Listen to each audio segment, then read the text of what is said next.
চক্র ক্লাব দীর্ঘদিনের পুরনো বয়স্কদের একটা ক্লাব ছিল। এই ক্লাবটি এখন ছোট ছোট জেনারেশনরা ধরে রেখেছে। ক্লাব সম্বন্ধে কিছু কথা শুনে নিই। নমস্কার, নবদাতা প্রগতি চক্র সার্বজনীন ক্লাবের তরফ থেকে আমি বলছি।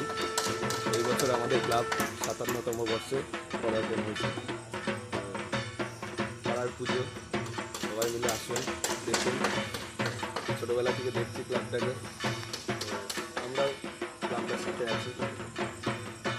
আসুন সপরিবারে ক্লাবটাকে পুজোটাকে দেখার জন্য। এবছরে আমাদের মণ্ডপ ছোট্টর উপর দিয়ে হচ্ছে।